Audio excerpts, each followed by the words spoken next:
Assalamualaikum warahmatullahi wabarakatuh. Perkenalkan, nama saya Muhammad Fahmi Rahmatullah dengan NIM 3333230075.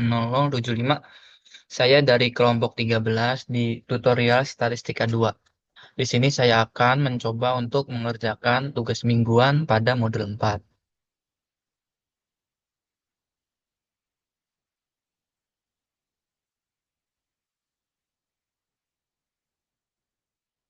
Di sini ada soal tugas mingguan pada shift 1. PT Osik Steel adalah perusahaan yang memproduksi berbagai jenis komponen baja untuk industri konstruksi. Perusahaan memiliki 5 mesin pemotongan baja yang digunakan untuk memotong lembaran baja menjadi ukuran standar. Manajemen ingin mengetahui apakah terdapat perbedaan signifikan dalam waktu pemotongan antar kelima mesin tersebut. Nah, di sini ada tanya. Terus kita ditanya dengan menggunakan analisis ANOVA satu arah pada tingkat signifikansi 5%, tentukan apakah terdapat perbedaan yang signifikan dalam waktu pemotongan antar mesin pemotongan baja. Oke, sebelum kita coba kerjain ini, kita ekstrak dulu si data ini ke dalam bentuk Excel. Sini saya sudah mencoba untuk membuatnya.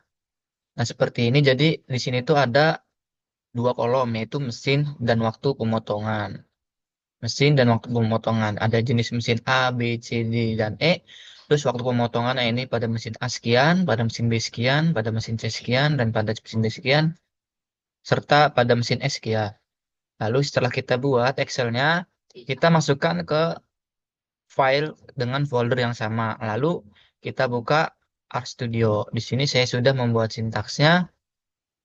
Pertama-tama kita harus menginstal package-nya dulu. Install package Street XL itu untuk membaca Excel, lalu CAR, Agricolae, dan GGPUBR. Lalu kita aktifkan package-nya. Setelah itu kita menginput data Excel. Nah, ini sudah masuk nih data Excel-nya, yaitu tugas mingguan modul 4. Lalu karena ini soal yang tadi, karena ini dibuat di sheet 1, jadi ini tulis sheet 1. Lalu kita identifikasi ini faktor dan variabel dependennya, yaitu ada mesin dan waktu pemotongan. Kenapa di sini menggunakan sitak S faktor? Karena mesin ini dalam bentuk kata-kata ya ataupun huruf, jadi S faktor. Terus waktu pemotongan ini menggunakan S numerik karena dalam bentuk angka.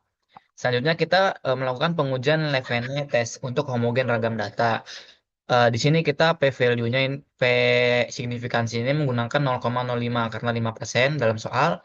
Lalu kita asumsikan hubungan ragamnya seperti ini, sintaksnya Levene-test, waktu, pemotongan, dan mesin.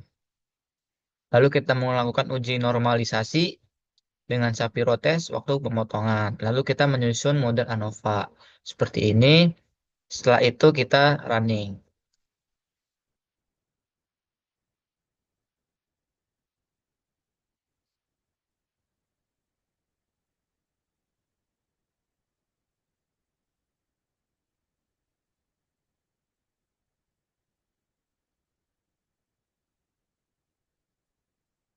Oke, di sini muncul yaitu nilai P value dari si mesin ini sebesar 6,162 dikali 10 pangkat min 7 atau 0,0000000616. Jadi si P value-nya ini lebih kecil dari si nilai signifikansi. Dengan demikian H0 ini tidak adanya apa nih soalnya? H0 ini tidak adanya perbedaan signifikansi dalam waktu pemotongan antar kelima mesin. Sedangkan H1-nya ini adanya perbedaan signifikan dalam waktu pemotongan antar kelima mesin tersebut. Jadi di sini kesimpulannya karena P value-nya ini kurang dari P signifikansi yaitu 0,05 atau 5%, maka H0 ditolak dan H1 diterima. Dengan demikian adanya signifikansi ataupun adanya perbedaan signifikansi dalam waktu pemotongan antar kelima mesin tersebut. Nah, itu untuk soal yang nomor 1. Lanjut ke soal yang nomor 2. Yaitu PT Avo Industries merupakan sebuah perusahaan manufaktur kemasan plastik yang akan menguji pengaruh metode produksi dan suhu penyimpanan terhadap jumlah cacat produk. Penilaian ini bertujuan untuk menentukan kombinasi metode produksi dan kondisi penyimpanan yang optimal, guna meminimalkan tingkat cacat dan meningkatkan kualitas produk. Adapun nih hasil pengujiannya ini data-datanya. Lalu dengan menggunakan analisa ANOVA dua arah pada tingkat signifikansi 5%, tentukan bagaimanakah kesimpulan mengenai efek utama dan interaksi antar variabelnya. Nah, di sini H0-nya ini eh, tidak adanya interaksi antar variabel. Sedangkan untuk H1-nya ini adanya interaksi ataupun hubungan antara variabelnya.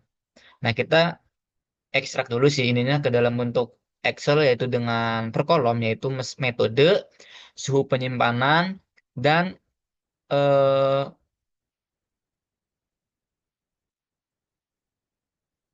ini jumlah cacat apa nih? Yaitu peningkatan kualitas.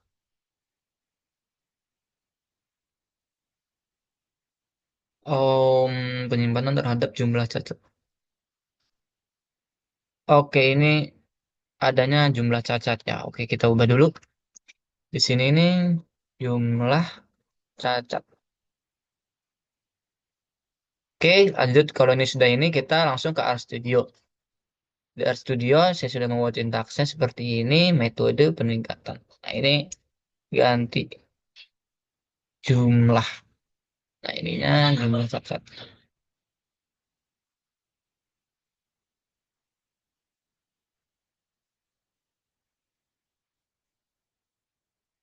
Jumlah cacat, oke. Lalu ini peningkatan, itu ini yang jadi jumlah.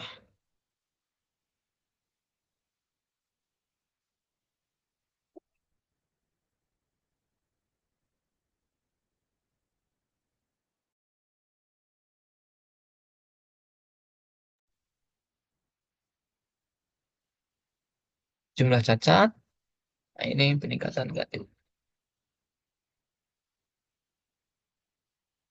Oke, setelah itu kita langsung running aja yang ini, yang soal nomor 2.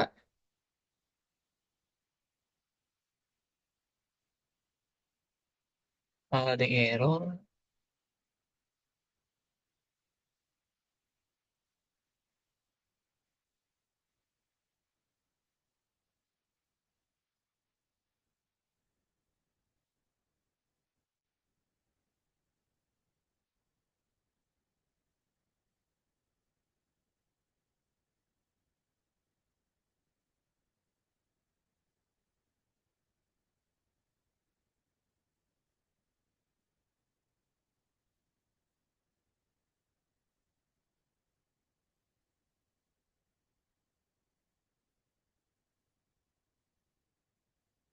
Ini kita running dulu.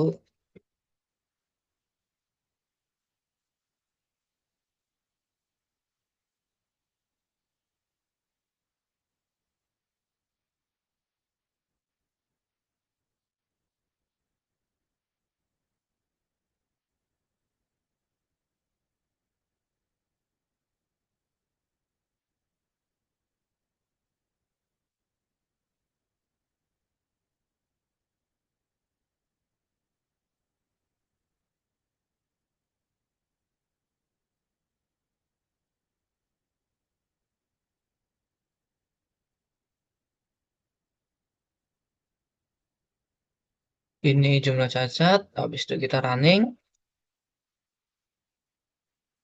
Oh, ini yang belum. Nah, oke, setelah ini kita langsung running aja. Oke, di sini sudah muncul p-value untuk pengujian yang pertama atau pengujian hipotesis yang pertama ini yaitu PR ini atau p-value-nya ini lebih kecil dari nilai signifikansi. Jadi H0 ditolak dan H1 diterima, yaitu H0-nya ini ditolak, H1 diterima. Dengan demikian kesimpulan untuk yang uji hipotesis yang pertama ini adanya interaksi ataupun hubungan antara metode dengan jumlah cacat produk. Nah, untuk yang percobaan yang kedua ataupun uji hipotesis yang kedua yaitu p-value-nya berdasarkan 0,008. Dengan demikian, si p-value ini lebih kurang dari nilai signifikansi, yaitu 0,05. Oke, jadi ini H1-nya ditolak dan H0-nya ditolak dan H1-nya diterima. Jadi si suhu ini memiliki interaksi ataupun hubungan terhadap jumlah produk cacat. Nah, untuk yang uji hipotesis yang ketiga yaitu metode dan suhu, ini tuh bernilai p-value-nya 0,92. Nah, ini tuh lebih besar dari nilai signifikansi. Dengan demikian, H0-nya diterima dan H1-nya ditolak. Oh, jadi tidak adanya interaksi antara metode dan suhu dengan eh, si jumlah cacat produknya. Jadi kesimpulannya untuk yang soal nomor 2 ini, H0 pada uji hipotesis yang pertama itu ditolak dan H1 diterima. Dengan demikian metode itu mempunyai terhadap interaksi ataupun hubungan terhadap si jumlah produk cacat. Dan yang uji hipotesis yang kedua ini, jadi H0-nya ditolak dan H1 diterima sama seperti yang uji hipotesis yang pertama, yaitu eh, adanya interaksi ataupun hubungan antara suhu dengan jumlah produk cacat. Nah, sedangkan pada uji hipotesis yang ketiga ini, karena p-value-nya ini lebih besar daripada nilai signifikansi, yaitu 0,05, jadi H0-nya ini diterima dan H1 ditolak. Yang disimpulkan bahwa tidak adanya interaksi ataupun hubungan antara metode dan suhu terhadap jumlah produk yang cacat. Nah, mungkin itu saja yang bisa saya kerjakan ataupun tutorialkan. Sekian dari saya. Wassalamualaikum warahmatullahi wabarakatuh.